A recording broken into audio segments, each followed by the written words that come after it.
Hi, my name is Atif Hassan and I am the second author of the paper Boosting Phosphorylation Site Prediction. Before I move on to demonstrating the web server that I have developed for this paper, I would like to present some context. Phosphorylation plays a very important role in a number of biological processes of a body. These phosphorylation sites can be found on proteins, and these phosphorylation sites have to be found through experiments, which are pretty costly and time consuming.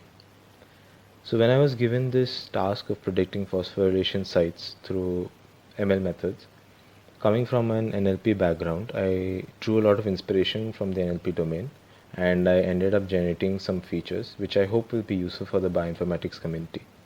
So these features that I developed were then combined with the biological features developed provided by my professor, who along with the first author was taking care of the biological aspect of the work.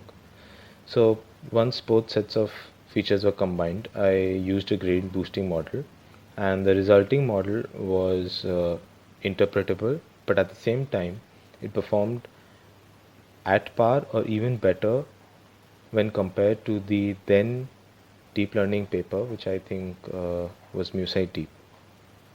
So coming to the web server, it's completely built on Python. The web server is actually an interactive real-time visualization tool that you can use to check out the predictions. So here you can see this is a completely interactive web server. On the left hand side we have three uh, upload files. So the PDB file takes care of the visualization. The next two files, the MTX and SEQ, these can actually be generated using the PSS spread software, but that software doesn't work on Windows. So for now, as a prototype, we've kept this, but when it goes into production, you'll just have to upload the FASTA file, and both these files will be taken care of. So for now, we upload the MTX and SEQ. Once these files are uploaded, when I press the predict button, I'll get the predictions as output, which will be automatically downloaded. And at the same time, we can see in real time the predictions happening. So once I hit the predict button, this is the 4Y02 protein. So the file has been automatically downloaded, and as you can see, the predictions are happening in real time. So I would also take this time while this progress happens. So as you can see on top, the yellow bar is the progress bar. So it's a bit slow, so there's definitely room for improvement. But yeah, talking about the output of our model, these are probability scores, wherein each score basically signifies by how much confidence the site is being predicted.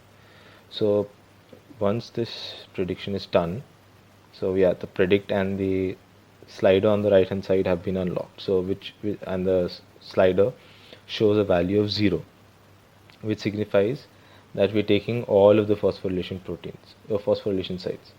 So if we increase the probability score to say the threshold to 0.3, this would signify that we want the model to provide us with predictions of only those sites which have a confidence of greater than 30%.